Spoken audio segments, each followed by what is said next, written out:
नमस्कार शेतकरी मित्रांनो. तर आता आपण कोपरगावमध्ये आहेत. मंगेश सरांच्या आपण फार्मला व्हिजिट केली आहे.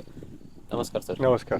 नमस्कार. सर, तर तुम्ही आता इथं किती क्षेत्रावरती नारळाची लागवड केली आहे? हे आता आपण 5 एकराच्या वर नारळाची बाग लावली. ओके, किती झाड आहे हे सगळे? हे 600 झाड आहे. आणि तुम्ही इथे नारळ का लावायचा विचार केला? तुम्हाला तुमच्याकडे बाकीचे पण ऑप्शन असतील, तुम्ही जेव्हा विचार करत असाल. हो, सगळे विचार करता शेवटी कमी मेंटेनन्स कमी मेहनतीच्या हिशोबाने एक ओके. म्हणून नारळ निवडलं. आणि ह्याच कधी प्लांटेशन केलं तुम्ही ते आता? आपण 2021 साली. ओके. आणि आता तुम्ही याचं उत्पन्नाचं कधी एक्सपेक्टेड करता याचं? या वर्षी नाही, पण पुढच्या वर्षीपासून याचं उत्पन्न चालू होईल साधारण. ओके. 2021 साली पानसरे नर्सरीतून सरांकडनं मी रोपं आणले होते ओके. आणि त्याचं प्लांटेशन केलं होतं. आता तुम्ही बघू शकता रोपं किती चांगल्या हेल्दी परिस्थितीत आहेत. तुम्ही 2021ला रोपं घेतले, तर त्याच्यानंतर तुम्हाला त्यांच्याकडून कसा सपोर्ट भेटला आहे? वेळोवेळी मार्गदर्शन जे लागत होतं ते मिळत होतं त्यांच्याकडे. काही अडचण आल्या का त्या फोनवर ते सॉल्व्ह करत होते. तुम्हाला नारळ शेतीबद्दल काय म्हणणं आहे, बाकीच्या क्रॉप विषयी आणि नारळ नाही, शेतीचा थोडंसं फरक? मेंटेनन्स कमी आहे, लेबर ओके. वर्क कमी आहे थोडंसं. आणि तुमची सॉईल कशी आहे, तुमचं हां. पाणी कसं आहे याच्यावर काय फरक नाही पडत.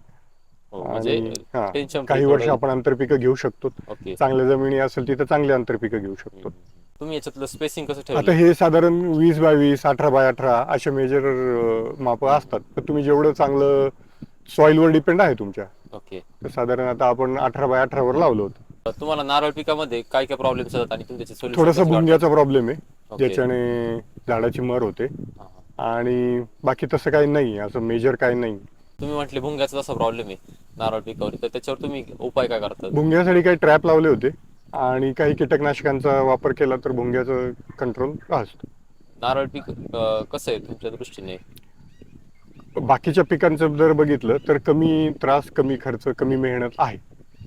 आणि एक साधारण 4 ते 5 वर्ष तुमची सॉईल तुम्हाला आंतरपिकासाठी मोकळी राहते, त्याच्यामुळे तुम्ही काही अडचण नाही. म्हणजे आणि थोडंसं नंतरही टेन्शन तुम्ही फ्री जर पीक आहे. तुमची सॉईल अगदी चांगली असेल, गोड पाणी असेल, तर सावलीतलेही पिकं तुम्ही नंतर घेऊ शकतात. हो, लिंटर फुल वापर शेती करू होऊ शकता. शकते आणि हो. बाकीचे काही वेलवर्गीय पिकं आहेत जे होऊ शकतात. नारळ तुम्ही शेती एवढ्या छान पद्धतीने केली, तर तुम्ही फुल टाइम बघता हे की तुम्ही? नाही, तसं जर बघितलं असं फुल टाइम बघण्यासारखं पीक नाहीच आहे. एकदा ओके. लावून दिलं तर थोडंसं त्याची जी पाणी ड्रिपद्वारे खतं वगैरे हां, हां. व्यवस्थापन केलं आणि जर भुंग्या जर नियंत्रणात ठेवला तर काही अडचण नाही. असं कंटिन्यू बाकीच्या पिकांसारखं लक्ष द्यायची काय गरज नाही. जर तुम्ही आंतरपीक घेतलं तर त्याच्यातच याचं लक्ष दिलं जातं. म्हणजे तुम्ही शहरात राहून पण याचे हा, हे प्लॅन्टेशन हे करू करू शकता शकतोय आपण. आणि त्याचा हो व्यवसाय करू हो शकता. हो. समजा जर असं कोणी असेल ज्याला शेती करायची पण तो शहरात राहतोय, त्याच्याकडे टाइम नाहीये, त्यासाठी हे पीक तुम्हाला कसं वाटतं?